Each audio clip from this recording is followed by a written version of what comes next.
Hello and welcome to another episode of the English Talk community. I'm your host, Julia, and I'm so excited to have you here today. Whether you're listening on your morning commute while doing chores at home or maybe even while you're relaxing in the park, I'm thrilled to know that you're taking some time to improve your English with us. Now, let me ask you something. Have you ever found yourself in a situation where you understood everything in English, but when it came time to speak, you just couldn't find the words? Or your sentences felt stiff and unnatural? Or maybe you've been practicing for a while and feel like you're stuck, speaking English with a strong accent, or struggling to get your thoughts out the way you want. If you've ever experienced this, you're definitely not alone. It's something a lot of English learners face, no matter where you're from or what your level of proficiency is. You see, understanding English and speaking it fluently and naturally are two different things. And that's exactly what we're going to explore in this episode. The goal today is to help you learn how to speak English more naturally. We're not aiming for perfection here. In fact, if you're aiming for perfection, that could be part of the problem. I'll explain more about that later, but for now, just know that this episode is all about making your English sound more like a natural conversation. How many times have you heard someone say, "I understand English, but I can't speak it well"? I'm sure you've heard this a lot, or maybe you've even said it yourself. It's one of the most common frustrations I hear from learners. But here's the thing. It's not about knowing every single rule of grammar or vocabulary. It's about being able to communicate effectively, with ease and confidence. And that's exactly what we're going to focus on today. Practical, easy-to-apply tips to help you speak English more naturally. Now let me take a moment to explain why this is so important. When we speak a language, we're not just using words, we're also using rhythm, tone, body language, and emotions. Speaking English naturally means that your speech flows, your words sound connected, and you don't feel like you're translating from your native language in your head. It's like when you're talking to a friend in your own language, it feels easy, right? You don't have to stop and think too hard about what you're going to say next. In English, a lot of learners focus so much on getting every word perfect that they forget to make it sound natural. This leads to hesitation, long pauses, or robotic-sounding speech, which can actually make it harder to communicate and be understood. And trust me, I've been there. I've worked with many learners who felt like they weren't speaking correctly, but when we focused on fluency and rhythm rather than perfection, they started feeling much more comfortable. I want you to think about something for a moment. When was the last time you had a conversation with a friend, or maybe a coworker, where you felt completely at ease without worrying about making mistakes? That's the kind of natural speaking we're aiming for today. We want you to feel comfortable enough to express yourself in English without overthinking every little thing. Throughout this episode, I'll share with you some very practical tips and strategies to help you sound more natural when you speak English. These tips are things that you can start practicing right away, no matter where you are in your learning journey. But before we dive into those, let me ask you another question. Have you ever caught yourself speaking in a way that sounds very formal or textbook-like? You know, when you're trying to use the correct words, but it doesn't quite match the way native speakers actually talk? That's something many learners struggle with, and it's totally understandable. You're probably used to learning from textbooks, and most textbooks teach English in a very formal way, which isn't always how we speak in everyday life. In real conversations, we often use contractions, shorten our sentences, and rely on context to get our message across. And that's where I come in today. I'm going to guide you through some of these tricks that will make your English sound much more fluid. And yes, natural. For instance, think about the way people speak in movies or TV shows. The characters often don't speak in full sentences all the time. They cut words short or start talking without finishing their thoughts, and that's completely normal in everyday speech. So, how can you make these things work for you? How can you sound more like a native speaker without having to memorize thousands of phrases? We're going to break it down step by step. And I promise that you won't need to worry about perfect grammar or trying to sound like a textbook. Instead, you'll learn to focus on the flow of conversation, how to express your ideas in a way that feels easy, and how to feel confident even when you're not using perfect English. If you're ready to dive in and start speaking English more naturally, I want you to keep one thing in mind. The key to speaking naturally is to be relaxed and to trust yourself. Stop worrying about making mistakes. Everyone makes them. The important part is that you keep talking, keep practicing, and keep improving. All right, let's get started. In the next section, I'll walk you through some easy-to-apply tips that will help you sound more like a native speaker. But before we go any further, take a moment to think about your own speaking habits. Do you tend to worry too much about making mistakes? Do you sometimes find yourself stuck when you're trying to speak?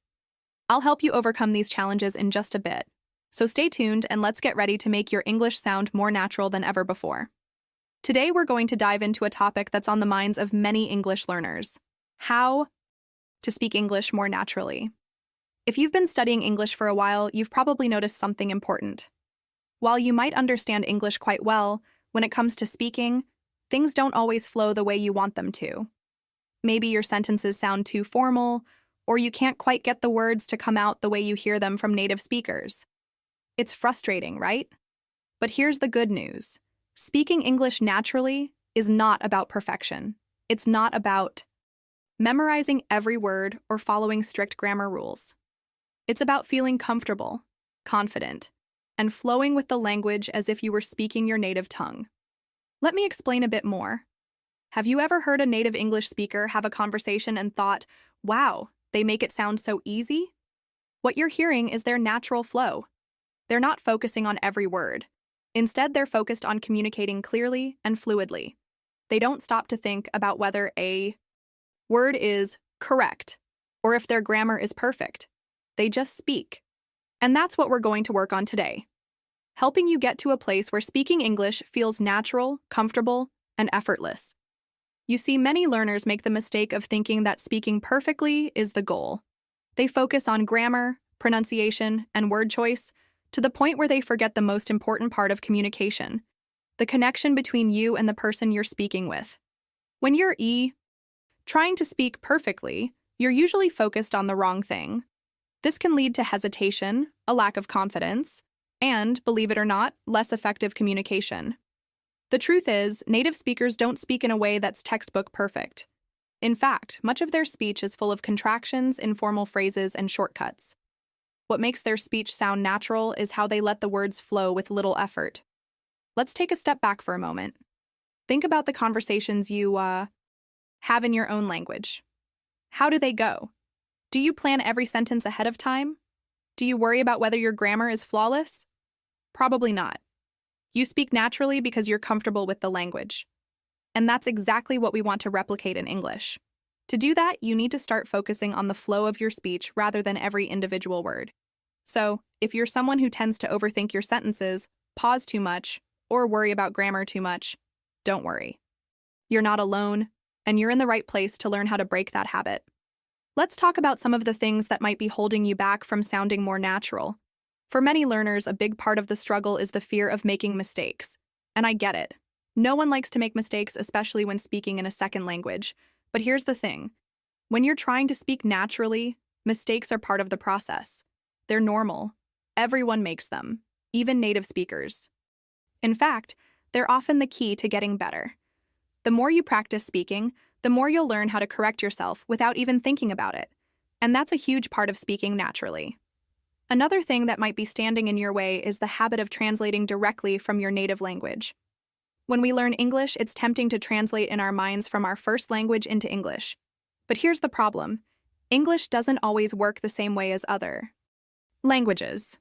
If you translate every sentence word for word, it will sound awkward, and your sentences will be too slow. Instead, try thinking directly in English. If you stop to translate every word or phrase, it will interrupt the flow of your thoughts. Start focusing on getting your ideas out in English, without worrying about how each word should be. Another thing to remember is that speaking English naturally involves rhythm and pacing. If you've ever listened to native speakers having a casual conversation, you'll notice that they speak with a certain rhythm. They don't rush through sentences. They allow their words to flow naturally. The key here is to focus on how you speak, not just what you say. If you're speaking too quickly, it can sound unnatural. If you're speaking too slowly, it can feel stiff. Native speakers have a relaxed conversational rhythm that makes it easier for them to connect with others. This is something that you can also learn to do.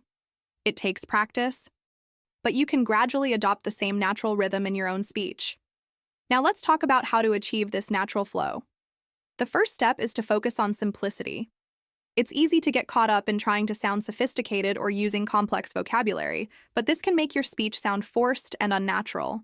Instead, use simple phrases and words that you're comfortable with. The goal is to communicate clearly and naturally, not to impress people with your vocabulary. In fact, simple. Sentences can often be more powerful and impactful than complex ones. So if you catch yourself trying to use big words just to sound more advanced, take a step back. Speak as you would in your native language. Use the words and phrases that feel most natural to you, and don't worry about sounding too simple. Next, think about your tone. Tone is an incredibly important part of speaking naturally. If you speak in a monotone voice, or if your tone is too stiff, it can make you sound less natural. Native speakers change their tone depending on the context.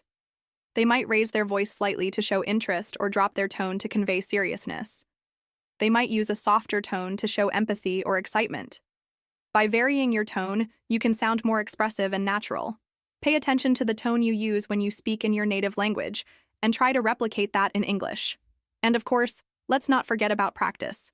The more you practice speaking, the more natural it will feel. You don't need to practice in front of a mirror or with a script. Just find opportunities to speak in English, whether it's with a friend, a language partner, or even speaking to yourself. Don't be afraid to make mistakes. The more you speak, the more you'll improve, and the more naturally you'll sound. In the end, speaking English more naturally isn't about perfection. It's about communicating clearly, expressing yourself with confidence, and making sure that your words flow without getting stuck in your head. When you focus on simplicity, rhythm, and tone, you'll find that speaking English feels easier and more natural. And as you continue to practice, you'll find that you sound more and more like a native speaker, effortlessly flowing from one sentence to the next. So, let's dive in and get started on this journey towards speaking English more naturally. Before we dive into the tips and tricks that will help you speak English more naturally, I want to take a moment to ask you something important. Have you ever found yourself in a conversation where you understood everything the other person was saying, but when it was your turn to speak, you suddenly felt stuck? Maybe you couldn't find the right words, or you started hesitating and second-guessing yourself. It's a feeling I know many of you can relate to, and it's something that's totally normal. I want you to think about this for a second. What do you find most challenging when it comes to speaking? English? Is it getting your thoughts out in a way that sounds natural? Or maybe you're worried about making mistakes. Or your accent feels too strong, and you feel like it's hard for people to understand you. Do you find yourself overthinking grammar, or struggling to remember specific words in the middle of a conversation? These are all common challenges, and they're a big part of what prevents many learners from feeling comfortable and confident when speaking in English. Now, let's get a little more personal here. I'd love for you to really think about the situations where you struggle the most. Is it when you're trying to speak to someone at work or school? Or maybe it's when you're meeting new people, and you feel like your words just don't come out as easily as they do in your head. Do you find that when you try to speak, you feel like your sentences sound too formal or stiff, almost as if you're reading from a textbook? This is a problem a lot of learners face. The language they've learned in textbooks or through formal education doesn't always translate smoothly to real-life conversations. Let's dig a little deeper. When you think about speaking English, what goes through your mind? Do you find yourself constantly trying to translate from your native language, especially when you're looking for the right words? If that's the case, you're not alone. Many learners start by translating, which can create a bit of a mental block. But here's the thing. When you translate word for word, it often leads to awkward or unnatural sentences. Native speakers don't translate in their heads. They simply think in English. This is one of the key things that can help you speak more naturally. Another common struggle I hear from learners is the fear of making mistakes. It's perfectly normal to feel this way, especially if you're worried about sounding incorrect. Maybe you're afraid that if you make a mistake, you'll be judged or misunderstood. This fear can lead to hesitation, where you pause too long before speaking, or worse, it can prevent you from speaking at all. This is something that many learners, no matter where they're from, face at some point in their English journey. And here's a little secret. Native speakers make mistakes all the time, but they don't let it stop them. They just keep talking, and that's what makes their speech flow so naturally. What about the pace of your speaking? Do you ever feel like you speak too slowly, trying to find the right words? Or perhaps you rush through your sentences because you're worried about forgetting what you want to say next? It's interesting because many learners either speak too fast, trying to get the words out as quickly as possible, or too slow, overthinking every single word. The goal isn't to rush or to be overly cautious. Instead, it's to find a rhythm that works for you, one that allows you to speak comfortably and clearly without overthinking. And let's not forget about pronunciation. I know that for some of you, speaking English with an accent may feel like an obstacle. Perhaps you're worried that your accent is too strong, and it makes it harder for people to understand you. Or maybe you're self-conscious about how you sound. But here's the truth. Accents are a natural part of speaking a second language, and most people find them charming. It's far more important to focus on being clear and confident in your speech, rather than obsessing over how you sound. When you're trying to sound perfect, that can make you nervous, and it can even make your speech sound more rigid and unnatural. The key is to speak with confidence, and people will be able to understand you no matter what your accent is. Now let's go back to the feeling of being stuck in a conversation. How often do you feel like you can't keep the conversation going? Maybe you can answer a question or share a thought, but after that, you feel like you don't know what to say next. This is another challenge many learners face, especially when they're not sure how to keep things flowing naturally. Often, when we speak English, we focus too much on the structure of our sentences, the vocabulary, and whether everything is correct.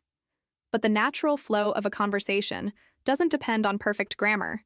It depends on communication.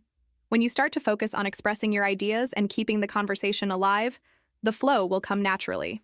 So, when you look at all of these different challenges, hesitation, fear of mistakes, overthinking, struggling with rhythm, where do you feel most stuck? Is it in the pressure to speak perfectly? Or is it in the way you try to make your sentences sound too formal? Or maybe you've noticed that your accent is something you focus on too much when you speak. Whatever it is, it's important to recognize these challenges because once you understand what's holding you back, you can start to address them. I want to remind you that speaking English more naturally doesn't mean you have to be perfect. It doesn't mean you have to sound like a native speaker either. It simply means you need to focus on the message you're trying to communicate and the way you present that message. The more you practice and the more comfortable you become with the language, the more naturally your English will flow.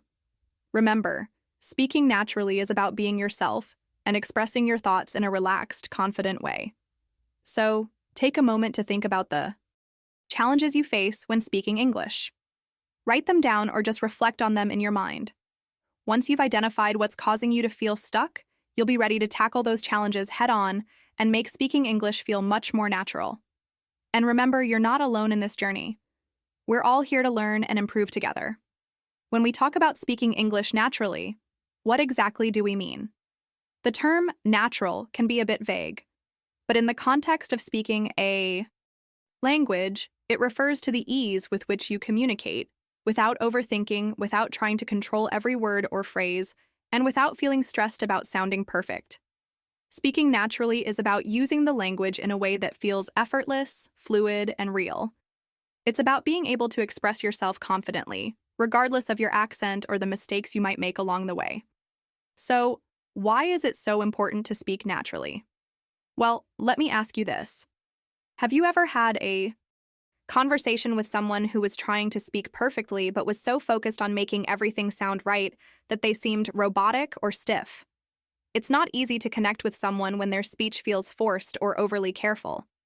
On the other hand, when someone speaks naturally, they seem more relaxed, approachable, and comfortable, which makes the conversation feel more enjoyable and meaningful. The goal of speaking naturally in English is to communicate more effectively, to sound more authentic, and to build stronger connections with others. The first thing to understand is that speaking naturally doesn't mean you have to use fancy vocabulary or complex grammar. In fact, trying to sound sophisticated or using complicated words can often make your speech sound less natural. Native speakers don't focus on impressing others with big words. They focus on getting their message across in a way that's clear and easy to understand. The same goes for you. You don't need to worry about sounding perfect. Instead, focus on clarity and simplicity. Use the words and phrases that come naturally to you, and don't overthink it. Speaking naturally also means that you're not overly concerned about grammar. Of course, grammar is important, but native speakers often break the rules or use informal structures that sound completely fine in everyday conversation. For example, they might use contractions like I'm instead of I am, or they might leave out certain words in a sentence like saying I'm going to the store instead of I am going to the store. These small shortcuts and informal phrases make speech sound more relaxed and conversational. If you try to follow every grammar rule perfectly while speaking, it can make your sentences sound rigid and unnatural. Another aspect of speaking naturally is the flow of conversation. Think about a conversation in your native language. How do the words come out? Do you pause between every sentence, making sure everything is perfectly structured? Or do you speak with a natural rhythm, sometimes pausing for emphasis or to gather your thoughts? Native speakers don't worry about speaking in perfect, structured sentences all the time. Instead, they focus on the meaning they're conveying, and the words flow smoothly as a result. The more you practice, the easier it will be to speak with that kind of rhythm in English. When you speak naturally, it's also important to use the right tone and intonation. Tone refers to how your voice sounds, whether it's high, low, fast, slow, excited, or calm. Intonation, on the other hand, refers to the rise and fall of your voice throughout a sentence. For example, if you're asking a question, your voice might rise at the end of the sentence. If you're expressing surprise or excitement, your tone might become higher and more animated. Native speakers use tone and intonation to convey emotions and add meaning to their speech. It's not just about the words you say, but how you say them. So, when you're practicing speaking English, pay attention to how you use your voice. Try to make your speech more dynamic and let your emotions and personality come through.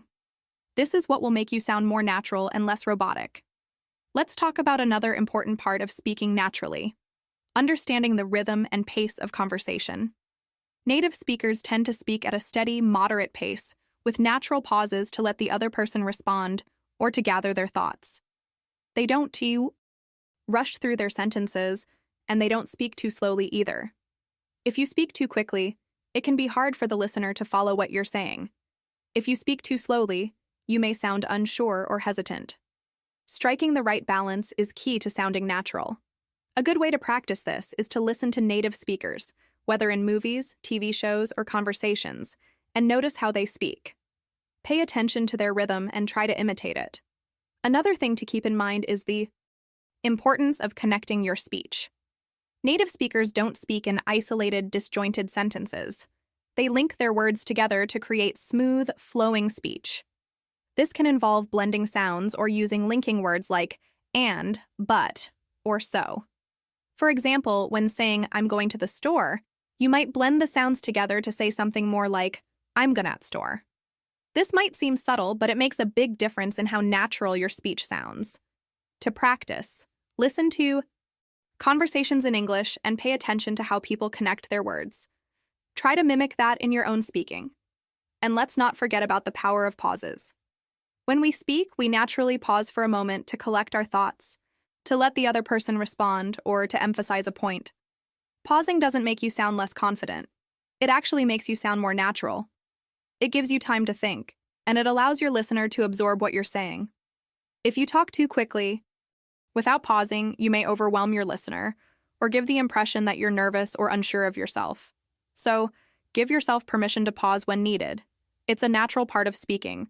Now, speaking naturally also means being comfortable with making mistakes. I know that might sound strange, but bear with me. When we speak in a second language, we're bound to make mistakes from time to time. But the key is not to let that stop you. Native speakers make mistakes all the time, but they don't let it affect their ability to communicate. If you make a mistake, just keep going. In fact, it's often more natural to correct yourself casually, rather than stopping the entire conversation to fix it. By embracing mistakes and not letting them hold you back, you'll be able to speak more freely and confidently, which will make your English sound much more natural. Speaking naturally also involves being in the moment during your conversations. This means not worrying about what you're going to say next or how you might sound. Instead, focus on the conversation itself, on connecting with the person you're speaking to and sharing your thoughts. When you're fully engaged in the moment, your speech will sound much more natural and less forced. It's like when you're speaking in your native language, you don't have to plan every sentence ahead of time.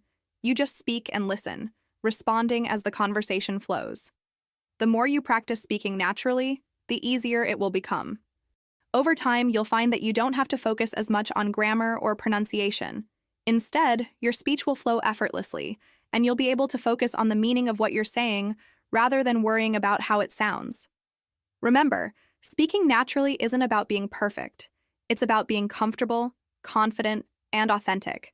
The more you practice, the more natural your English will sound, and the more you'll enjoy speaking it. Let me share with you the story of Anna, a woman from Berlin, who faced many of the challenges that many of you might recognize. Anna had been learning English for years. She had taken classes, read books, and watched movies in English. She could understand the language perfectly, whether it was in written form or in conversations. But when it came to speaking, Anna felt completely stuck.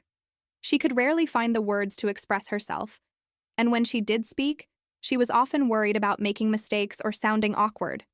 Her self-confidence was low, and it was affecting her ability to practice and improve. Anna's story really began during a work trip. She was attending a conference in London, and many of the attendees were native English speakers or fluent in the language. Anna, however, had never really felt comfortable speaking in English. She had always avoided situations where she might have to engage in conversation. She felt like she didn't sound good enough, and that fear prevented her from speaking freely. On the first day of the conference, Anna found herself in a situation she had been trying to avoid. After a session, she was introduced to a group of colleagues who spoke in English. Everyone was friendly and they were all eager to chat, but Anna couldn't shake the nerves. She found herself silently nodding and smiling, hoping no one would ask her a question. But then one of the colleagues, an older man from the United States, asked her a simple question. "So, Anna, what brings you to the conference?" At that moment, Anna froze. She understood the question perfectly, but her mind went blank. She could feel her face turning red as she struggled to find the right words. She started thinking about grammar, about the perfect sentence structure, and about how her accent might sound. But the more she thought, the more difficult it became to respond. She stammered out a few words, and the conversation moved on without her fully participating. That experience left Anna feeling embarrassed and frustrated. She realized that her fear of making mistakes and her overthinking were holding her back. She had always focused on being correct when speaking, rather than just expressing herself. She knew that if she didn't do something to change her approach, she would continue feeling this way. The next day, Anna decided to take a different approach. She spent some time reflecting on the conversation she had the day before and realized that it wasn't about being perfect. What mattered most was getting her ideas across and connecting with the other person.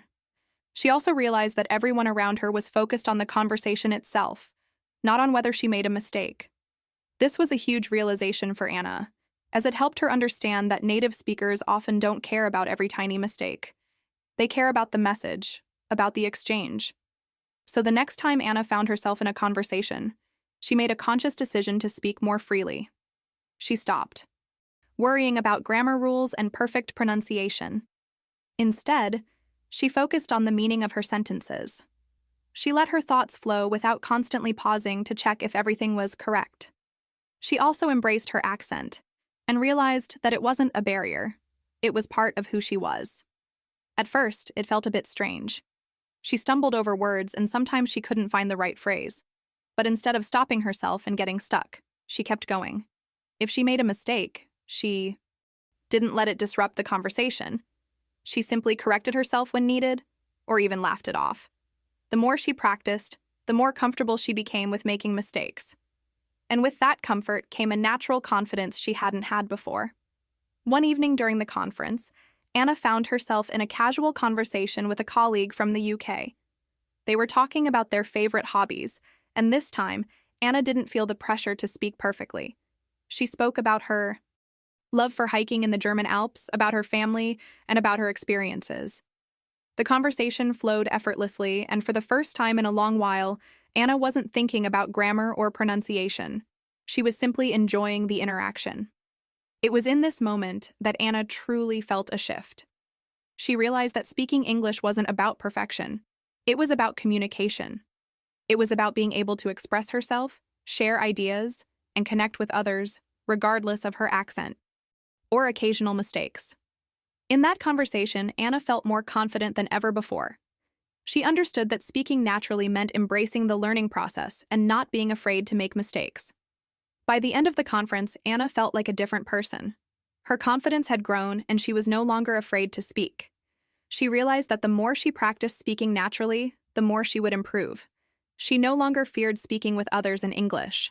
Whether it was with colleagues at work, friends, or even strangers, she felt capable of having meaningful conversations in English.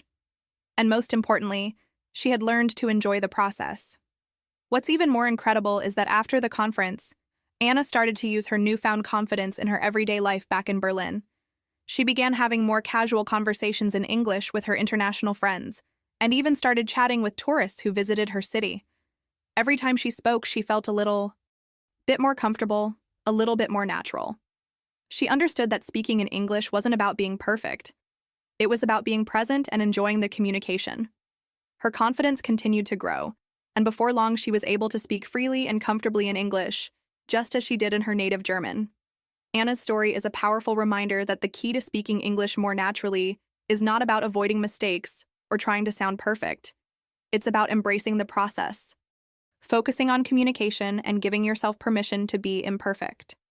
We all have our moments of doubt, but the more we practice, the more we'll see that fluency is not about perfection. It's about confidence, comfort, and connection. So just like Anna, you too can start feeling more confident when speaking English. It's all about letting go of the pressure and letting the conversation flow naturally. Let's dive into our first practical tip for speaking English more naturally. Speaking in a simple and clear way without obsessing over perfection. This is something that many learners struggle with, but it's also one of the most effective ways to improve fluency. So let's explore why simplicity is key and how you can apply this tip in your own speaking. First of all, when you focus too much on being perfect, you end up complicating things. You start overthinking every word, trying to remember the exact grammar rule for every sentence, and worrying about how your accent might sound. This can lead to hesitation, long pauses, and the feeling that you're not able to express yourself the way you want to. In fact, the more you focus on perfection, the more you'll find yourself blocked, unable to communicate freely. And this is one of the biggest barriers to speaking English confidently. Now let's talk about how to simplify your speech. The key is to focus on getting your message across clearly. This means using straightforward words and avoiding overly complex structures. Native speakers often use simple language, even in more advanced conversations. The goal is to be understood, not to impress people with fancy words or complicated grammar. In fact, speaking in a simple and clear way often makes you sound more confident and natural. Imagine you're having a conversation with a friend. If you're speaking too formally or using complicated vocabulary, it may feel a bit out of place, right?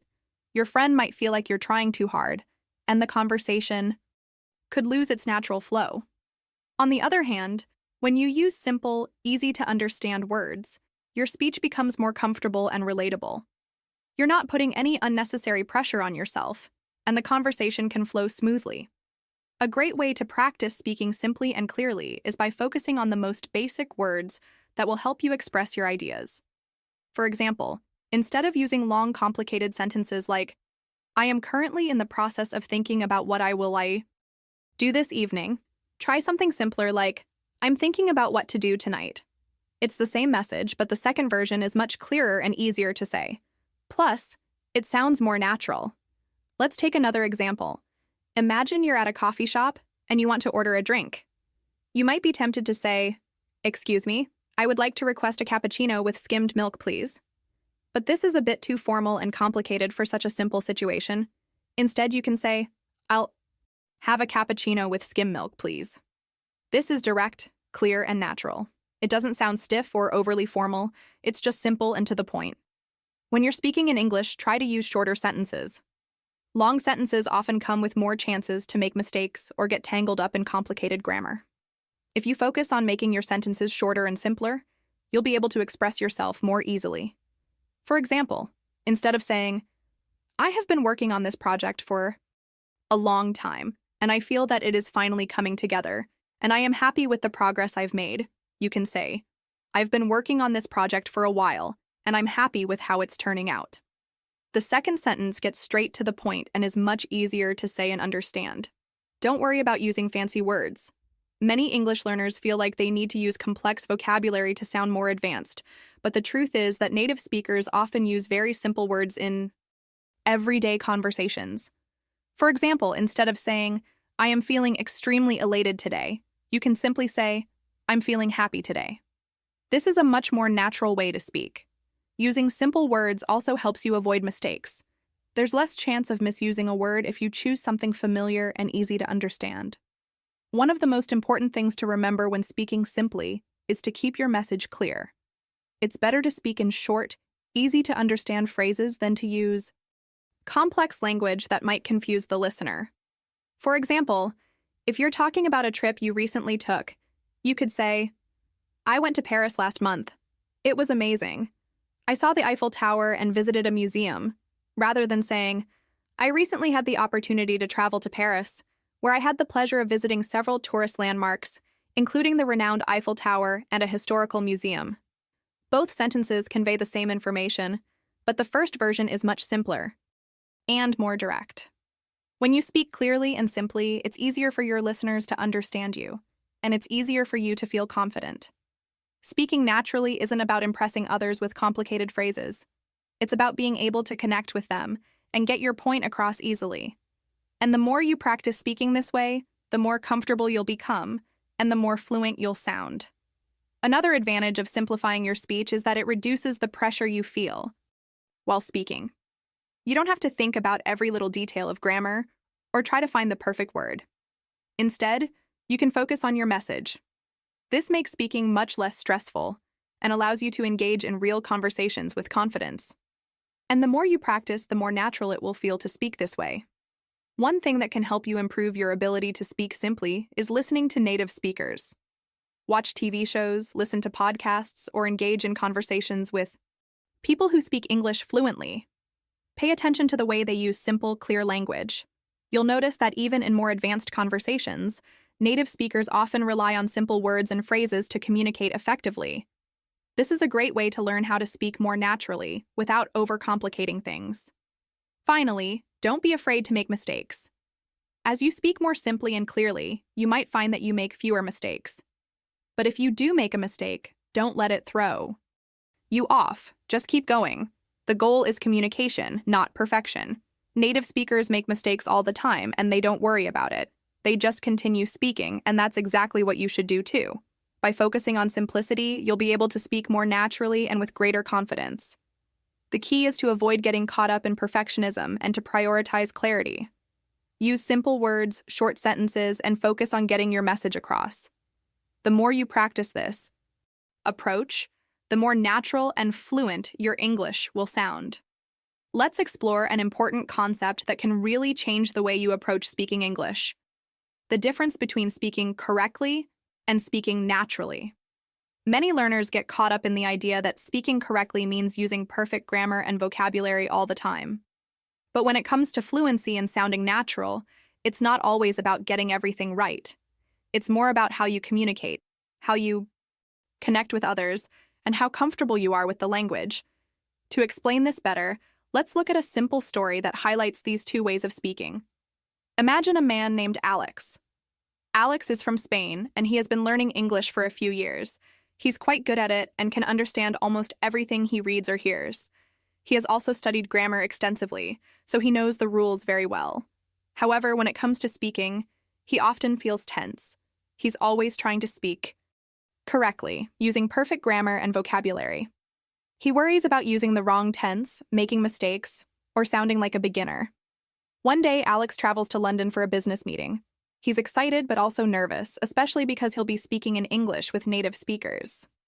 The first day of the meeting comes, and Alex is introduced to a few colleagues who will be working with him. They greet him and start talking, asking him about his background and his work. Alex begins the conversation, but he's so focused on speaking correctly that it starts to affect his fluency. Instead of focusing on the conversation itself, Alex is thinking about whether he's using the correct verb tense, whether he should have chosen a different word, or whether his accent is too strong. As he speaks, he becomes more aware of every little detail. He pauses frequently to make sure his sentences are grammatically perfect, and the flow of the conversation becomes awkward. His colleagues notice that he's a bit stiff and formal. While they understand him, the conversation feels forced. Now, let's imagine the same scenario, but with a different approach. Instead of worrying about being perfect, Alex decides to focus on the conversation itself. He still thinks about his words, but he doesn't let grammar rules stop him from expressing his ideas. When he makes a small mistake, he doesn't stop to correct it right away. He just keeps talking, focusing on the flow of the conversation. The more Alex lets go of the need for perfection, the more comfortable he becomes. He starts speaking more naturally, using simpler words, short sentences, and more relaxed phrases. Instead of saying, "I have been working at my company for 5 years," he says, "I've worked at my company for 5 years." It's still correct, but it's more natural and less formal. Instead of worrying about using a perfect phrase, he just focuses on getting his point across. If he makes a small mistake, he doesn't dwell on it. He keeps speaking, and his colleagues feel more at ease with him. The conversation flows more smoothly, and Alex begins to feel more confident. The key difference here is that in the first scenario, Alex was focused on speaking correctly. He was trying to get everything perfect, which made the conversation feel stiff and unnatural. In the second scenario, Alex focused on speaking naturally. He was more relaxed, he didn't overthink his speech, and he allowed himself to make mistakes. The result was a more comfortable, fluid conversation where both he and his colleagues felt at ease. Now, let's break down what happened. In the first situation, Alex was using what he had learned about grammar and vocabulary, but he was too focused on being correct. He was trying to control every aspect of his speech, which caused him to sound unnatural and made him feel anxious. This is a common mistake many language learners make. They worry so much about being perfect that they forget the ultimate goal of speaking: communication. In the second situation, Alex spoke more like a native speaker would. Native speakers don't always speak perfectly. They make mistakes, they sometimes use informal expressions, and they don't worry about every little grammatical error. Instead, they focus on getting their message across and on maintaining a smooth, engaging conversation. This is what speaking naturally is all about. It's about communicating in a way that feels relaxed and effortless, even if it's not grammatically flawless. What makes this story so important is that it shows how two approaches to speaking can result in very different experiences. When you're focused on speaking correctly, you might sound stiff or unnatural, and you may end up limiting yourself in conversation because you're always worried about mistakes.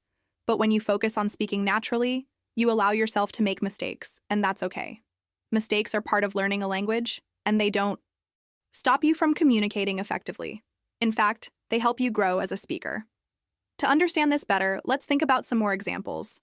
Imagine you're at a party, and you're having a casual conversation with someone you just met. If you try to speak with perfect grammar, you might say something like, "I am very pleased to meet you. How long have you been living in this city?" While this is correct and polite, it sounds a bit stiff, right? It doesn't sound like the kind of conversation you'd have with a friend or someone you're getting to know casually. Now let's say you speak more naturally. You could say, "Nice to meet you. How long have you been here?" This is still correct, but it sounds more relaxed and conversational. Native speakers often use contractions and short phrases like this. They don't worry about every tiny grammatical detail. They just focus on having a smooth conversation. The goal is to connect with the other person, not to show off your language skills. In addition to making the conversation more natural, this approach also helps you feel more confident. When you focus on being correct, you put pressure on yourself to speak perfectly, which can make you nervous and less fluent. But when you focus on being natural, you let go of that pressure and you can speak more comfortably. You can use simpler words, shorter sentences, and more informal expressions, just like native speakers do. Another important thing to note is that native speakers themselves don't always speak correctly in the strict sense. They often use slang, informal expressions, and even make mistakes. But because they focus on the flow of conversation and the message they're trying to convey, their speech sounds natural and engaging. You don't need to speak like a grammar book to sound fluent. You just need to communicate effectively, and sometimes that means using simpler language and not worrying about minor mistakes. So, the next time you find Yourself stressing over grammar or vocabulary, remember Alex's story. Focus on communicating your message, not on being perfect. Embrace the idea that speaking naturally is more important than speaking correctly, and you'll find that conversations become easier, more enjoyable, and much more comfortable. Let me share a story with you about Luca, a young man from Milan who had always struggled with speaking English. Luca had a good understanding of grammar and vocabulary, but when it came to speaking, he found himself struggling to form sentences naturally. He had always been told that to speak English well, he needed to use complex phrases, advanced vocabulary, and perfect grammar. But no matter how much he tried, he always felt like he was overcomplicating things. Let's look at his journey and see how he learned to use simple sentences while still expressing himself effectively. Luca had been studying English for years. In school, he learned all the grammar rules: past tense, present perfect, conditionals, and so on. He could read English texts and understand the meaning perfectly. He could even write essays with complex structures and vocabulary. But when it came to speaking, he often felt trapped. He would start a sentence, but midway through, he would get stuck, unsure if what he was saying was correct or too simple. He wanted to sound fluent, but he was convinced that using simpler language would make him sound less skilled. One day, Luca decided to take a trip to London for a work event. He was nervous about speaking in English because he knew he would have to talk to people in real-life situations. He didn't want to sound like a beginner, so he spent a lot of time practicing in front of the mirror, trying to make sure he used the right phrases and complex sentences. On his first day in London, he went to a cafe to grab a coffee before his meeting.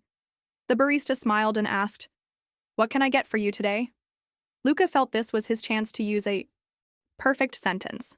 Instead of simply answering, "A cappuccino, please," Luca tried to impress the barista with a more sophisticated response. He said, "I would appreciate it if I could have a cappuccino with low-fat milk, please." The barista smiled politely, but there was an awkward pause. Luca realized that he had complicated something so simple. The barista had asked him a casual question, and Luca had responded with a sentence that sounded too formal for the situation. His words were correct, but they didn't sound natural in this context.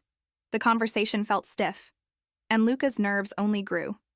Later that day, Luca went to a networking event, where he met several people from different parts of the world. At first, he tried to keep up with everyone using complex sentences and advanced vocabulary, but it didn't work. He noticed that the other people, whether they were native speakers or non-native speakers like him, spoke with simplicity. They didn't worry about being perfect. Instead of focusing on grammar, they were focused on communicating their ideas clearly and effectively. It was much more about the flow of the conversation and the connection they were making, not about using complicated words. Luca started to realize that the more he tried to use complex language, the less confident he felt. It wasn't about speaking perfectly, but about speaking in a way that others could understand easily and comfortably. He decided to change his approach. Rather than trying to impress others with his grammar and vocabulary, he began using simpler sentences to express himself. For example, when he was asked, "What do you do for a living?" instead of replying with a complicated sentence like, "I am working as a project manager in a firm that specializes in innovative technology solutions," Luca simply said, "I work as a project manager for a tech company." The second sentence was much simpler, and the conversation flowed much better.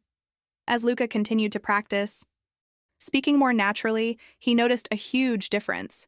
His confidence began to grow. He stopped worrying about whether he was using the right words and started focusing on the message he wanted to convey. He realized that using simple phrases didn't mean he wasn't speaking well. In fact, it made him sound more fluent and approachable. People were able to understand him easily, and the conversations became more engaging. For instance, the next day, Luca had a conversation with a colleague from the UK. Instead of using long formal sentences, he spoke more casually. He said things like, "I'm excited about this project," instead of, "I am genuinely looking forward to the opportunities that this project will present."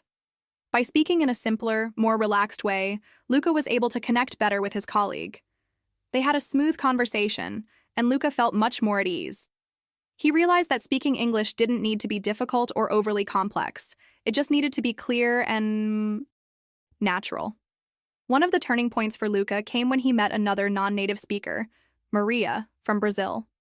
Maria was fluent in English but didn't worry about speaking perfectly. Her English was clear and she was able to express herself effectively without using complicated words. She taught Luca that speaking naturally wasn't about avoiding mistakes. It was about embracing simplicity.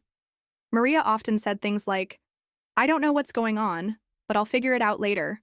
Or, "This is something I'm still learning, but I'm happy to be part of it."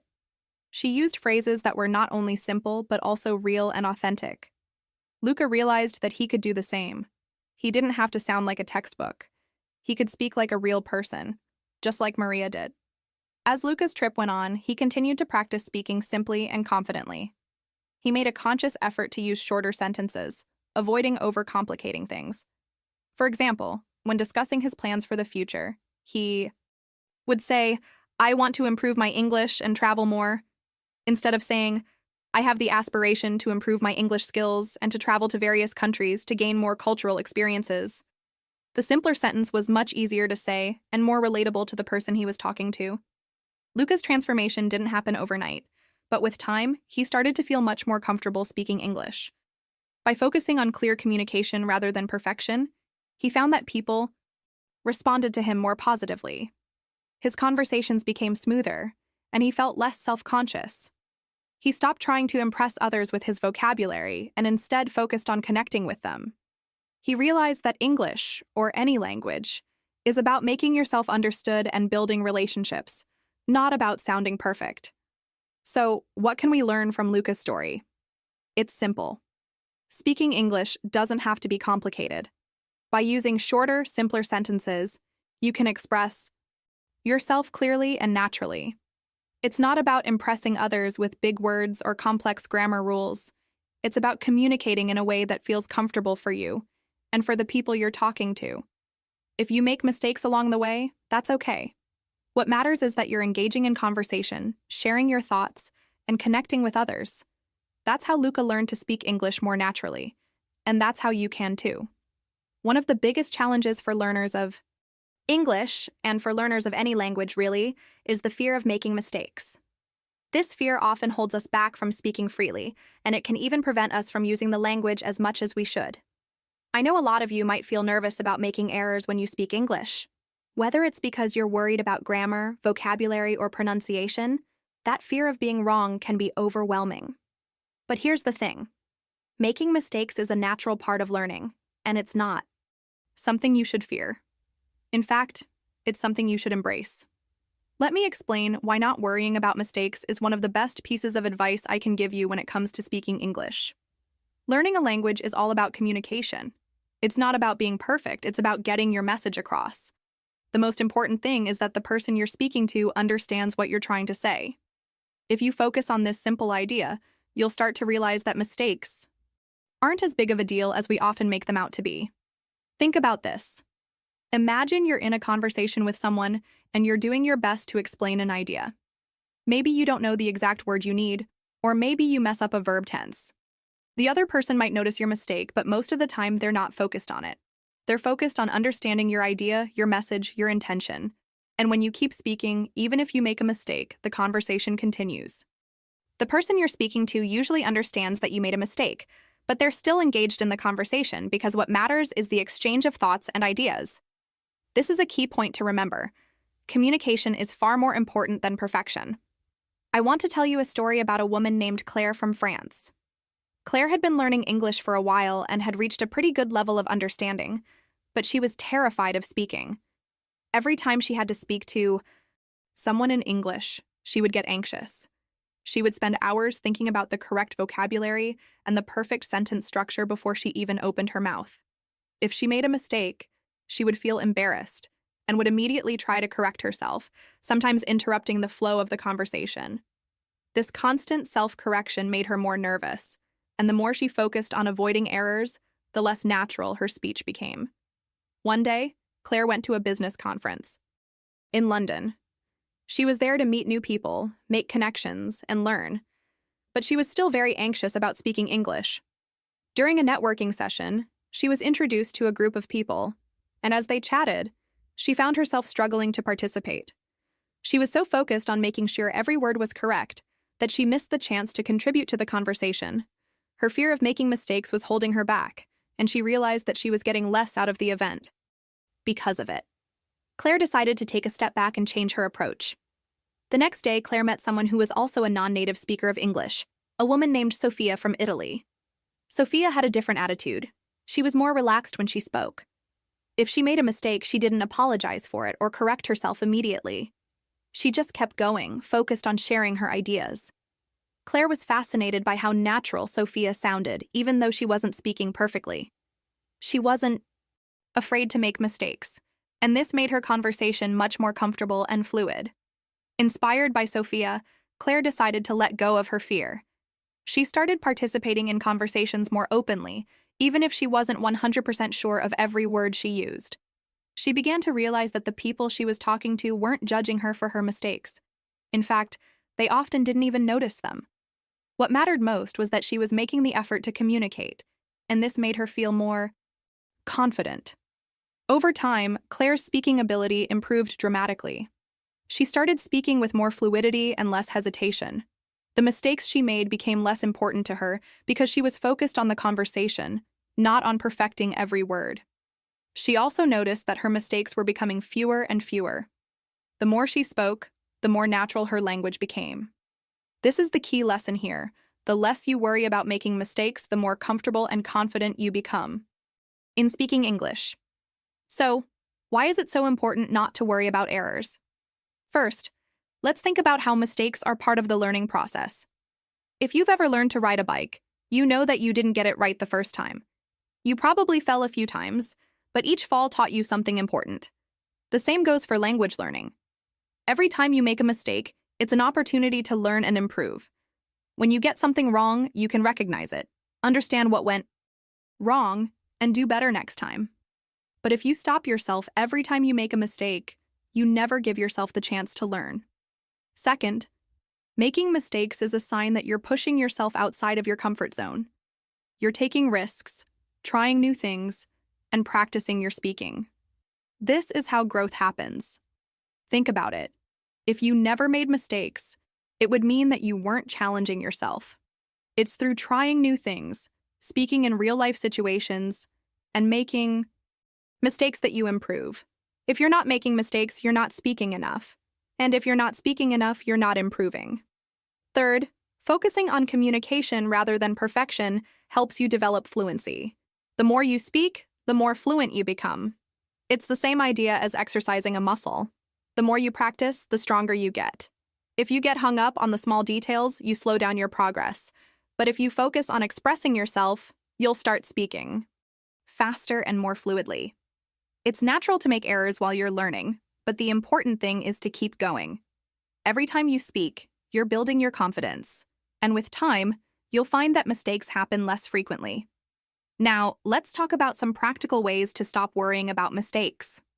One of the best ways to stop being afraid of errors is to embrace them as a natural part of the process. When you make a mistake, don't apologize for it or get embarrassed. Simply continue with the conversation. If you realize you've made a mistake, correct it calmly, but don't stop the flow of the conversation. This keeps things natural and shows that you're confident, even if you're not perfect. Another strategy is to practice speaking in low-pressure environments. You don't always need to speak in formal situations or with people who you think are better at English than you. Find a language partner, or even speak to yourself in front of the mirror. Practice saying things out loud without worrying about grammar. The goal is to get used to speaking freely, and the more you practice, the less you'll care about making mistakes. Remember that the goal of learning English is to communicate. Whether you're speaking with a colleague, a friend, or a stranger, your main job is to get your message across. If you're focused on the message and not on the perfect structure of every sentence, you'll find that your conversations become easier, more enjoyable, and more natural. The more you speak without worrying about mistakes, the more confident and fluent you'll become. Mistakes are just stepping stones on the path to fluency. So stop stressing about getting everything right. Instead, focus on speaking, communicating, and enjoying the process. The more you do this, the more comfortable and confident you'll feel, and your English will improve faster than you can imagine. When it comes to speaking English more naturally, one of the most important factors is rhythm. Rhythm is something we often overlook when learning a new language, but it plays a crucial role in how natural and fluent we sound. You might be thinking, What do you mean by rhythm? Well, rhythm is the way we pace our speech, the speed, the pauses, and the stress we put on certain words or syllables. It's the music of the language. Just like in music, rhythm in speech helps to make things flow more smoothly. If you've ever listened to a native English speaker, you might have noticed how their speech flows almost like a song. It's not about speaking fast, but about knowing when to speed up, when to slow down, and when to take a brief pause to let the words settle. Think about the way you speak in your native language. You don't have to consciously think about the rhythm, it just comes naturally. But when we learn English, we sometimes focus too much on individual words or grammar rules and forget that rhythm is a big part of the natural flow of the language. So, today I want to dive into how rhythm can help you sound more like a native speaker, and how paying attention to it can improve your fluency and confidence. First, let's talk about stress. In English, certain words are stressed more than others, and this can affect the meaning of a sentence. For example, in the sentence, "I didn't say she stole the money," depending on which word you stress, the meaning can change entirely. If you stress didn't, it emphasizes that you didn't say it. If you stress say, it emphasizes that you didn't speak it aloud. And if you stress stole, it emphasizes that she might have taken something, but not money. This kind of subtle rhythm change in stress is something that native speakers do automatically, and it makes their speech sound more natural. Now think about how you use rhythm to create emphasis. It's not just about which word you stress, but also about how you pace your speech. If you speak too quickly, it can be hard for others to follow, and if you speak too slowly, it can sound unnatural. The key is to find a balance. You want to speak at a pace that is comfortable for both you and your listener. This doesn't mean you should speak quickly all the time. In fact, slowing down can be just as important. When you slow down, you allow yourself time to think about your next word, and it gives your listener time to process what you're saying. But speaking too slowly all the time can make you sound hesitant. So, the trick is to vary your speed, just like you would in your native language. If you have a long sentence, maybe you'll speed up a little to get through it. But when you're making an important point, slow down to make sure it has impact. A big part of rhythm in English is about the flow between words. If you speak word by word, it can sound choppy, like you're pausing too much in between. Native speakers, on the other hand, often link words together, creating a smooth flow. For example, if you say "can you" and then pause before saying "help me," it sounds unnatural. But if you say "can you help me," it sounds much more fluent. This is a characteristic of natural speech. By linking words together and reducing unnecessary pauses, you can make your English sound much more fluid and natural. One of the best ways to work on your rhythm is through imitation. This might sound simple, but it's incredibly effective. Listen to native speakers, whether in movies, TV shows, or podcasts like this one, and pay attention to how they use rhythm in their speech. Listen to how they stress certain words and how they change the pace of their sentences. Try to mimic what you hear. Don't worry if you don't get it right the first time. With practice, your rhythm will improve, and it will start to feel more natural. The more you practice mimicking the way native speakers speak, the easier it will become for you to incorporate rhythm into your own speech. Here's an example of how rhythm works in real life. I want to share a story about a man named Paul, who is from the UK. Paul had been learning Spanish for a few years, and although he understood the language well, he struggled to speak it naturally. His main problem was that he spoke Spanish with a very slow and deliberate pace, because he was focusing so much on getting each word right. One day, Paul went to Spain for a vacation and had a conversation with a local named Maria. She was speaking quickly, and Paul found it difficult to keep up. But instead of getting frustrated, he focused on the rhythm of her speech. He noticed that she wasn't speaking slowly and carefully, but rather, she was speaking with a natural flow, even if it wasn't always grammatically perfect. He realized that it wasn't about speaking perfectly, but about speaking naturally, with the right rhythm. After that conversation, Paul made an effort to speak more fluidly, paying less attention to individual words and more attention to the overall rhythm of his speech. He practiced linking words together and varying his speed depending on what he was saying. Over time, his Spanish sounded more natural. He still made mistakes, but he felt more confident because he wasn't worrying about every single word. His rhythm had improved, and as a result, his speech was more fluent, and people could understand him much better. This change in rhythm helped Paul feel more comfortable in conversations, and it's the same principle that applies to English. Now let's talk about pauses. Pausing is a crucial part of rhythm. When you speak, you don't want to rush through your sentences without stopping to breathe. Pauses are important because they give you a moment to think and they allow your listener to process what you've said. But pauses also help create emphasis. Think about a dramatic pause in a movie or a speech. The pause builds anticipation, making the words that come next more impactful. In everyday conversation, pauses are important for creating clarity. For example, if you're telling someone a story and you're about to reveal an important detail, a short pause before saying that detail makes it more exciting and engaging. It's also a great way to let the other person know that you're about to say something important. The key here is to avoid unnecessary pauses. If you're speaking too slowly, or if you pause too often, it can sound unnatural, like you're not sure what to say next. But if you use pauses strategically, they can enhance the natural flow of your speech. Practice pausing at the right moments, and it will make your speech sound more confident and natural. Another technique that can help improve your rhythm is shadowing. Shadowing involves listening to a recording of a native speaker and repeating what they say immediately after them. You mimic their rhythm, intonation, and pace as closely as possible. This exercise helps train your brain to pick up the natural flow of English, and it's one of the best ways to improve your rhythm quickly. You can find recordings of native speakers online, or use audio resources from language learning apps, and practice shadowing them every day. The more you practice, the more natural your rhythm will become, and the better you'll sound when you speak. Ultimately, improving your rhythm is about being aware of how you speak. Start by noticing how native speakers use rhythm, stress, and pauses in their conversations. Try to replicate what you hear and practice until it feels more natural. Remember, rhythm is not about speaking quickly. It's about speaking with the right flow, the right stress, and the right timing. When you focus on rhythm, you'll find that your English becomes more natural, and you'll be able to communicate more effectively and confidently. Marta, a young woman from Madrid, had always been passionate about learning English. She had studied it for years in school, and while she could read and understand it quite well, speaking was another story. She found herself stumbling over words, often getting nervous when it was her turn to speak in class or during conversations. Marta was always focused on getting everything perfect, every word, every sentence. But despite her efforts, her English never quite sounded as natural as she wanted it to. One day, Marta had an eye-opening conversation with her friend Carla, who was a native English speaker. They were sitting at a cafe in Madrid, sipping coffee, when the topic of language learning came up.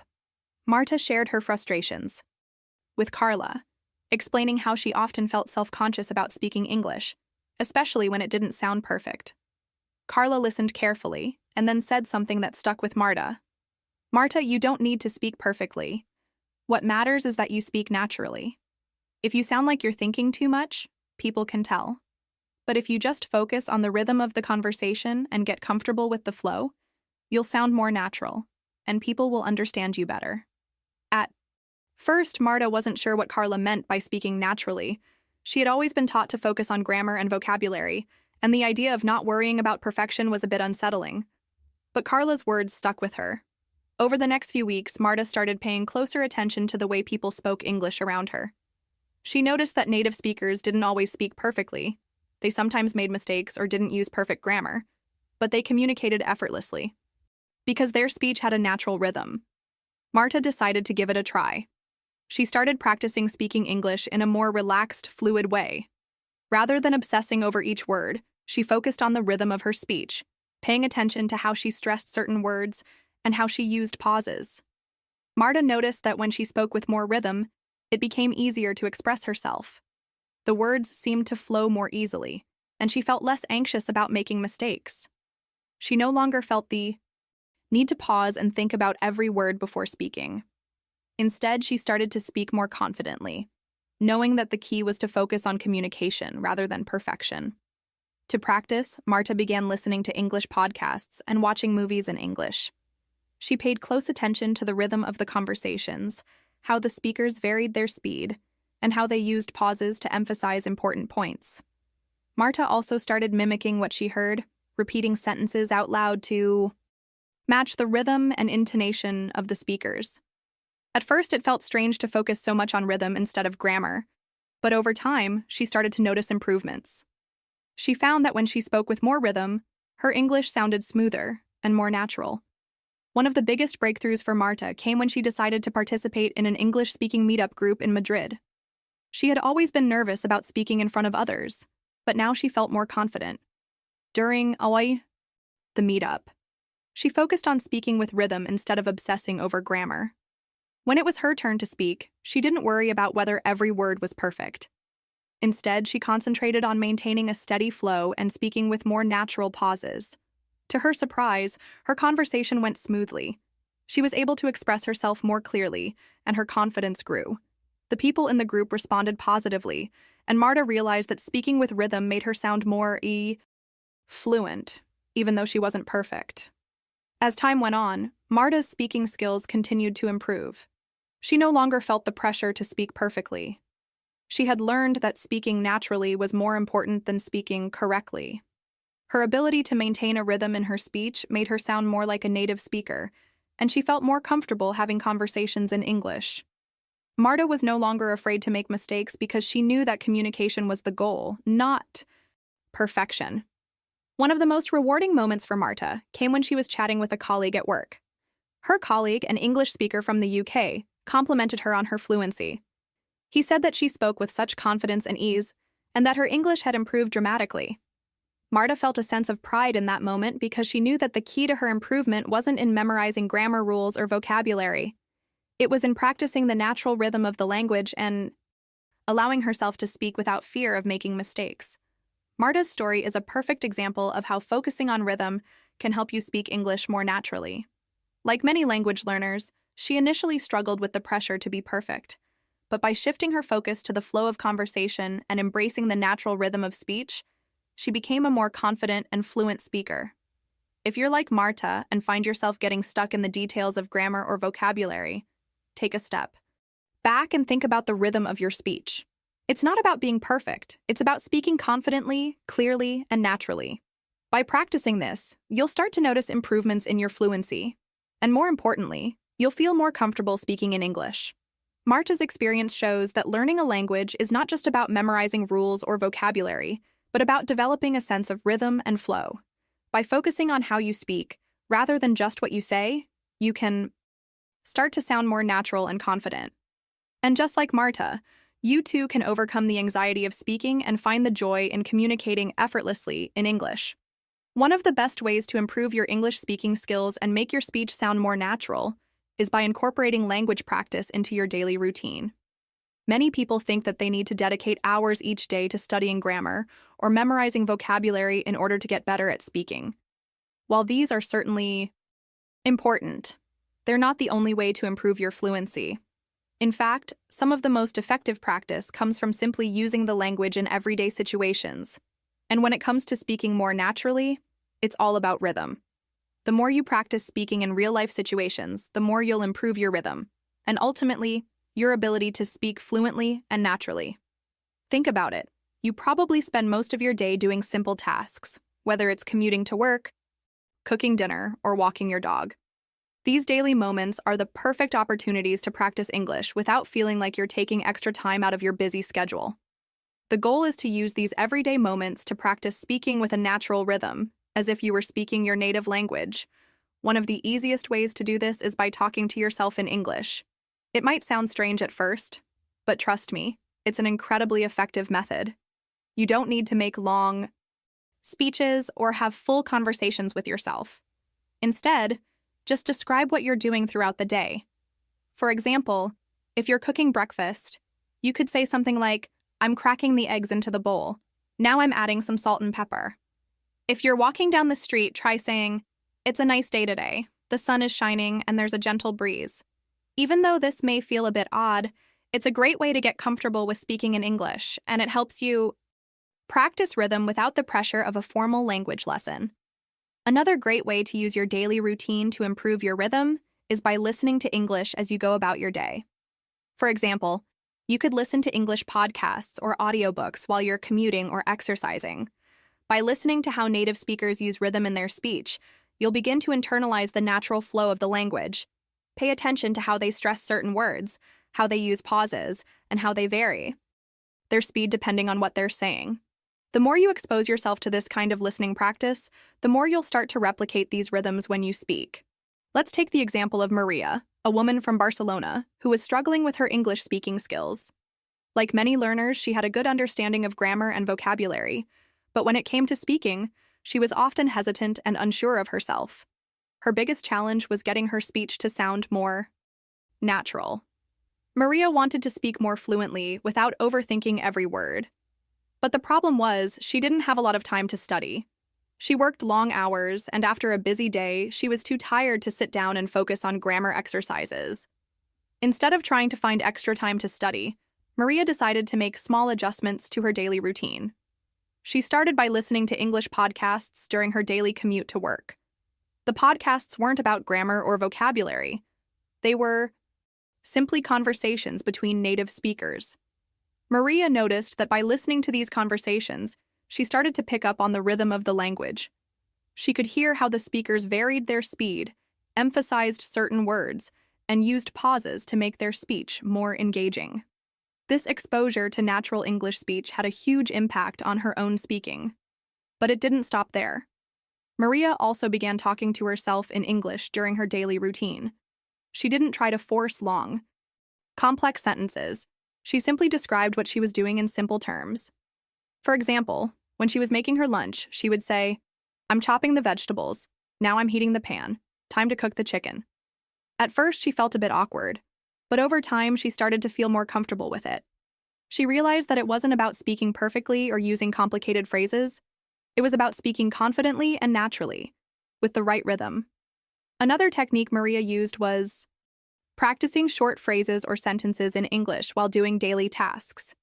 For example, she would pick a sentence she had heard in a podcast or from a conversation and repeat it aloud while walking around or doing chores. She would try to match the rhythm and intonation of the speaker she had heard, focusing on the flow of the sentence. The goal wasn't to memorize the sentence perfectly, but to practice speaking with a more natural rhythm. This helped her get into the habit of speaking in a way that felt more fluid, even when she wasn't consciously thinking about it. Maria's experience is a great example of how you can use everyday moments to improve your English rhythm and fluency. By incorporating English into your daily routine, whether it's through listening to podcasts, talking to yourself, or repeating short phrases, you can gradually improve your speaking skills without having to dedicate hours to studying. It's about making English a natural part of your day, and over time, you'll find that speaking more naturally becomes second nature. Another useful tip is to take advantage of the technology at your fingertips. You can use language learning apps to practice speaking, but more importantly, you can set up reminders on your phone or schedule specific times during the day to practice English. For example, you could set a reminder to speak in English for 5 minutes every day after lunch. This simple practice will help you build consistency and reinforce the natural rhythm of the language. And don't forget the power of speaking with others. Even if you're not in an English-speaking country, there are plenty of opportunities to practice speaking English with friends, family, or colleagues. If you don't know anyone who speaks English, you can join online communities or find a language exchange partner. The key is to find opportunities to speak English regularly, even if it's just for a few minutes a day. The more you practice, the more comfortable you'll become, and the more natural your speech will sound. As you can see, the key to improving your rhythm is to make English a part of your daily life. It's not about spending hours studying, it's about finding small, consistent opportunities to practice speaking and listening. By doing this, you'll develop a more natural flow in your speech, and your confidence will grow. The next time you find yourself in a conversation or speaking to someone in English, you'll feel more relaxed and more able to speak with rhythm and fluency. So take a few minutes each day to practice and watch your English skills improve over time. When we speak, we don't just use words. We use tone, pitch, and rhythm to convey meaning. The way we say something can completely change how our message is understood. This is especially true in English, where intonation plays a huge role in communication. Intonation refers to the rise and fall of your voice when speaking, and it's a critical aspect of sounding natural and being understood. If you've ever heard someone speak in a monotone voice, you might have noticed that it can sound flat or robotic, and it can be harder to understand their emotions or intentions. On the other hand, using the right intonation can make your speech sound lively, engaging, and much more effective. Intonation affects the meaning of sentences in several ways, and understanding this can make a significant difference in your ability to speak English naturally. For example, in English, the pitch of your voice can indicate whether you're asking a question, making a statement, or expressing excitement. By adjusting your intonation, you can ensure that you're conveying the right message to your listener. Let's start by looking at how intonation works in different types of sentences. Consider questions, for example. In English, yes-no questions, those that can be answered with yes or no, often have a rising intonation at the end. For instance, if you ask, "Are you coming to the party?" Your voice should rise at the end of the sentence. This rise in pitch signals to the listener that you're expecting an answer. On the other hand, if you're asking a question that begins with a question word, like what, when, where, or how, the intonation usually falls at the end of the sentence. For example, "Where are you going?" is typically spoken with a falling pitch at the end, indicating that you're simply asking for information rather than expecting a yes or no answer. Another way intonation affects communication is in statements. In a typical declarative sentence, your voice generally falls at the end. For example, when you say, "I like to read books," your pitch will fall at the end of the sentence, indicating that you're making a statement. This falling intonation helps the listener understand that you are giving information, not asking a question. If your intonation were to rise at the end of this sentence, it could create confusion, as it might sound like, "You're asking a question, even though you're not." This is why intonation is so important. It helps listeners understand the function of what you're saying. Intonation can also express emotions. Think about how you sound when you're excited. Your voice rises, your pace might quicken, and you might emphasize certain words to show your enthusiasm. For instance, when you say, "That's amazing," your pitch rises on "amazing," and you might say the word with more emphasis. This conveys excitement to your listener. On the other hand, if you're feeling disappointed or sad, your voice may drop in pitch and you might speak more slowly. For example, if you say, "That's unfortunate," your pitch will likely fall, reflecting the negative emotion behind the statement. Understanding how to use intonation correctly is key to sounding more natural in English. It's not just about what you say, but how you say it. If you speak with the right intonation, it can make your English sound smoother and more fluid. To illustrate this, let's look at an example from a real-life situation. Consider Maria, a woman from São Paulo who moved to London a few years ago. Maria was already quite fluent in English, but she struggled with sounding natural. She realized that while her vocabulary and grammar were good, she wasn't using intonation in the right way. When she first arrived in London, she found that people sometimes misunderstood her because her speech sounded too flat. She was speaking with the right words, but the tone of her voice didn't always match the message she was trying to convey. One day, while having lunch with a colleague, Maria mentioned how she loved the weather in London. But instead of using a rising intonation to express her excitement, she simply said, "I love the weather here." Her colleague, a native English speaker, looked at her with a puzzled expression and said, "Wait, do you really like the weather here? Or are you just saying that?" Maria was confused. She had meant to express her genuine enjoyment, but her colleague couldn't tell because her voice didn't reflect her emotions. This moment made Maria realize the importance of intonation in communication. She started paying attention to how native speakers used intonation in different situations. She observed how they would raise their pitch to show excitement or surprise, and how they would lower their pitch to express seriousness or disappointment. Maria also noticed that when native speakers spoke, their voices had a natural rhythm and variation in pitch, which made them sound more confident and approachable. To practice, Maria began to record herself speaking in English. She would listen to native speakers and try to match their intonation patterns. For example, when she heard someone say, "I can't believe it," with excitement, she would repeat the phrase with the same rising intonation. Over time, Maria became more comfortable with varying her pitch to express different emotions.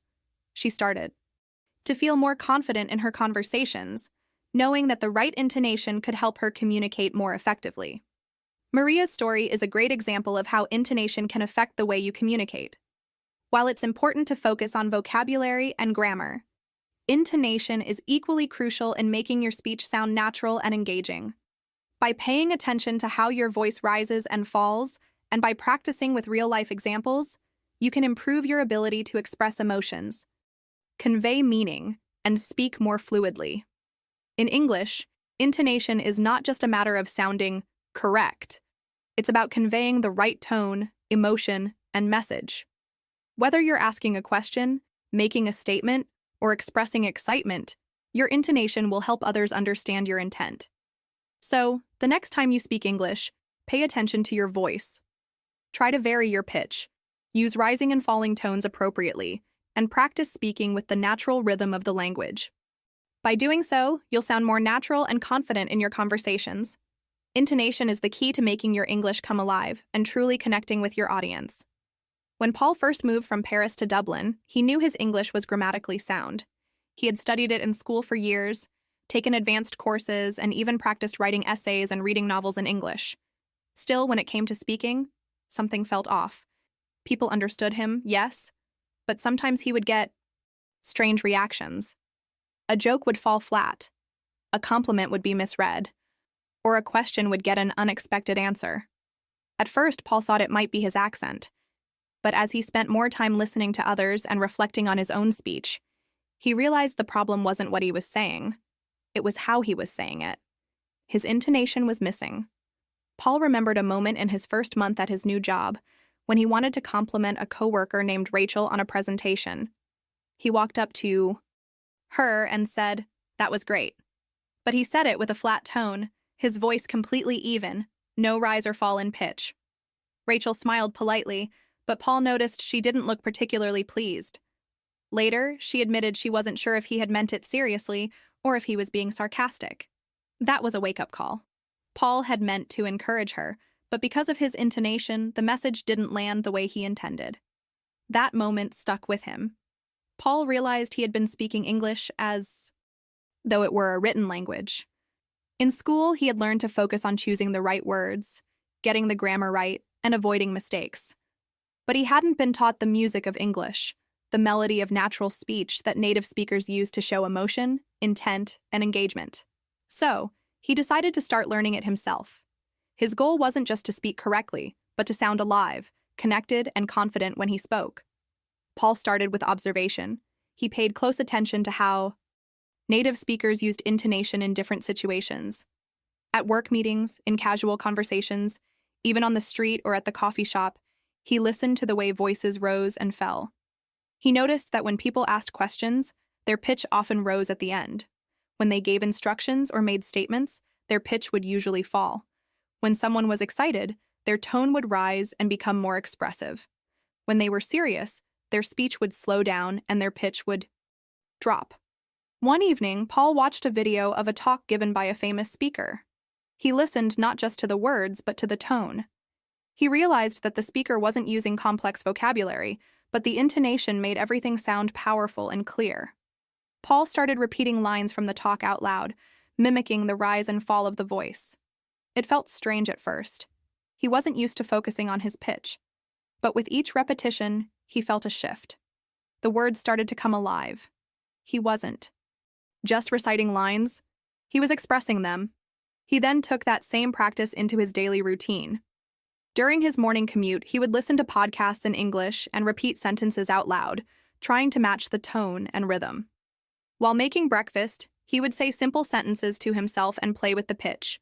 "Time to make coffee," with a cheerful rise, or "It's going to rain today," with a flat, resigned tone.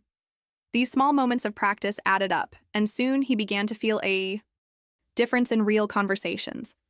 The next time Paul gave someone a compliment, he added warmth to his voice.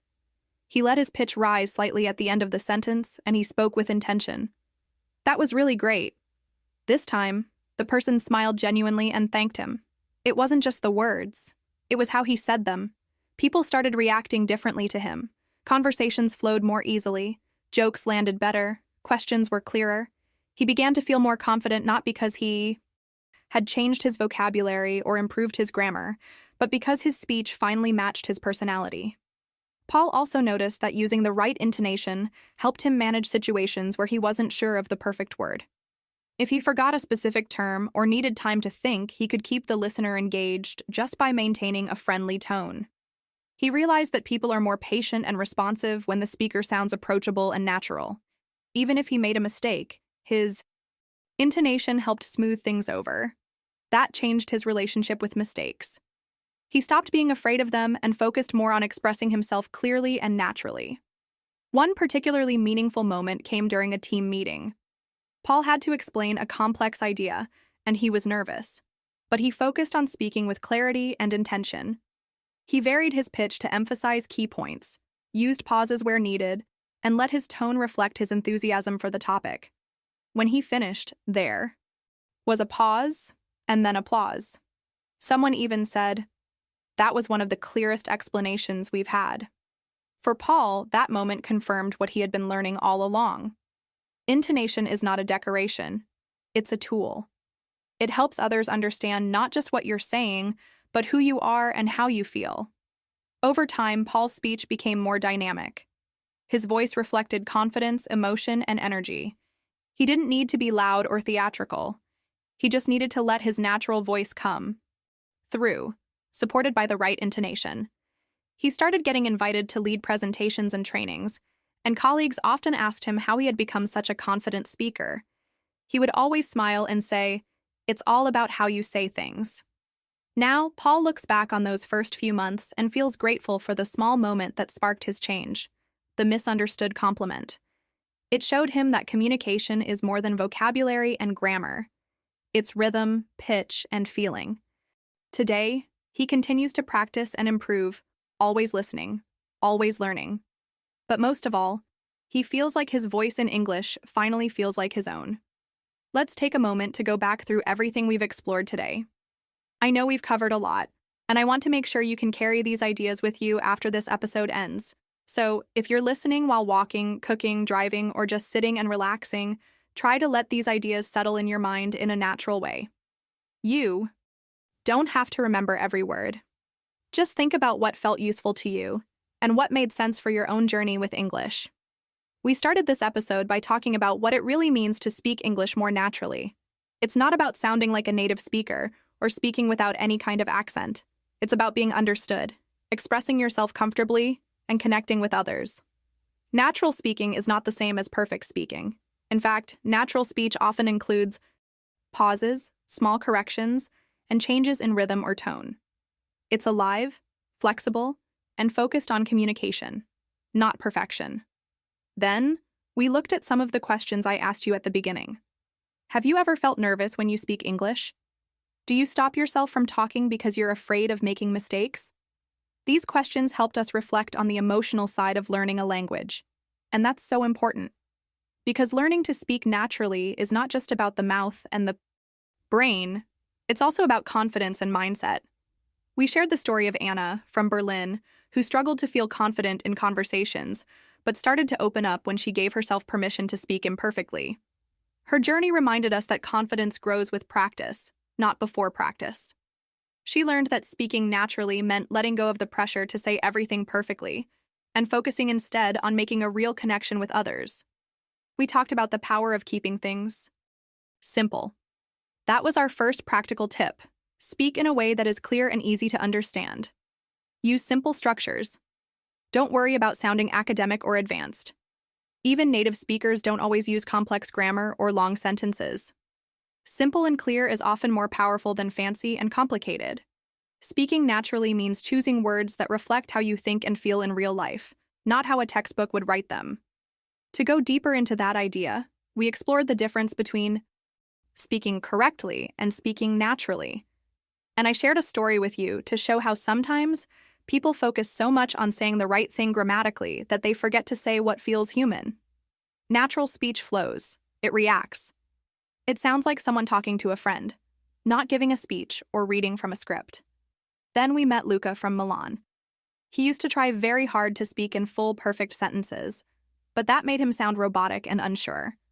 Once he started using shorter phrases, repeating keywords, and trusting himself to speak the way he thinks, he began to feel more free. He realized that natural speech doesn't mean fast or fancy. It means honest, direct, and human. Our second practical tip was about letting go of the fear of making mistakes. This is something every learner needs to hear more than once. Mistakes are not just part of learning. They're signs that you're actually doing the work. If you're always waiting to speak until you can do it perfectly, you'll wait forever. Speaking naturally means you speak even when it's not perfect, and you learn from every moment. We then looked at rhythm. This is something that often gets missed in traditional English classes, but it makes a huge difference in how natural you sound. Rhythm is not about speed. It's about the flow of your words, the pauses, the stress, the energy. We talked about how changing your rhythm can make your English sound more relaxed and confident and less mechanical. And you don't have to be a musician to feel the rhythm of English. You just have to listen, observe, and try it out. Marta from Madrid gave us a great example of this. She started to notice the rhythm of everyday English by watching shows, listening to conversations, and repeating what she heard. She found that when she practiced rhythm, she started feeling more in control of her speech. Her voice became smoother, her confidence grew, and she started enjoying conversations instead of fearing them. Our third practical tip focused on using daily life as your practice ground. You don't need to wait for a classroom or a language partner. You can practice rhythm while talking to yourself while walking, while making a grocery list out loud, while repeating something you just heard in a podcast. Daily life gives you hundreds of opportunities to speak, even if no one else is listening. Every small moment helps build your confidence and fluency. Then we explored intonation, the rise and fall of your voice that gives meaning to your words. Intonation is what makes your speech sound alive. It shows your emotions, your intent, your engagement with the listener. You can say the exact same sentence in 5 different ways depending on your tone, and each one will feel completely different. Mastering intonation helps your English sound more human, more expressive, and more natural. Paul from Paris helped us understand this with his story. He realized that people didn't always understand his emotions because he was speaking with flat intonation. Once he started playing with pitch, repeating sentences with different tones, and noticing how native speakers use their voices to connect, everything changed. His speech became warmer, clearer, and more engaging. And people responded to him differently. They listened more closely. They smiled more. They understood him better. So, to quickly bring all of these together, we talked about the mindset and the habits that help you sound more natural in English. We said, don't aim for perfection. Aim for connection. Keep your sentences simple. Don't wait until you feel ready. Practice with rhythm. Let yourself make mistakes. Speak every day, even to yourself. Listen carefully. Repeat what you hear. Play with your voice. Use your pitch and intonation to give life to your words. These are not rules. These are tools. Tools you can use anytime in any situation, no matter your level. And the more you use them, the more natural your English will become. Remember, this is not about impressing anyone. It's about feeling free, comfortable, and authentic when you speak. Speaking naturally means you're not just learning English, you're living it, one word at a time. Now that we've walked through so many aspects of how to speak English more naturally, I want to invite you to take a moment for yourself. Think about everything you've just heard. Not in a stressful, overwhelming way, but gently. Ask yourself, what part of today's episode felt the most helpful? What part made you pause and think, yes, that's exactly what I've been needing? Maybe it was a story. Maybe it was one of the tips. Or maybe it was simply the realization that you don't need to sound perfect to sound natural. Learning a language is not just about grammar and vocabulary. It's about connection. It's about showing up and letting yourself be seen and heard just as you are, even when the words don't come out perfectly. That's why I want you to reflect, not just on what you heard today, but on how it relates to you. Think about how you speak English in your real life, not in your mind, not on paper, but out loud. When you speak to someone, how do you feel? What holds you back? What gives you energy? I want to challenge you, in the most encouraging way possible, to bring this reflection into your daily life. Don't keep what you've learned today just in your head. Put it into motion. The next time you're talking to yourself in the mirror or thinking in English, during a walk or even ordering a coffee in English, try applying just one of the ideas we talked about. Start small. Choose something that feels doable. Maybe today you focus on rhythm. Maybe tomorrow you try to use shorter, clearer sentences. Maybe the next day you let yourself make mistakes without feeling bad. That's how real growth happens, through small, steady actions. You don't need to wait for a perfect moment to practice speaking more naturally. The perfect moment doesn't exist. Every day gives you moments. Every sentence is a chance. Even if it's just one word said out loud, it counts. Your daily life is already full of opportunities to try out what you've learned. You don't need extra time or special resources. You only need awareness. That's why I'm asking you to stay present and curious. Ask yourself things like, am I trying too hard to sound perfect right now? Could I say this in a simpler way? Am I using my voice to express how I feel, not just what I think? These little check-ins with yourself are powerful. They help turn good advice into real habits. They turn information into experience.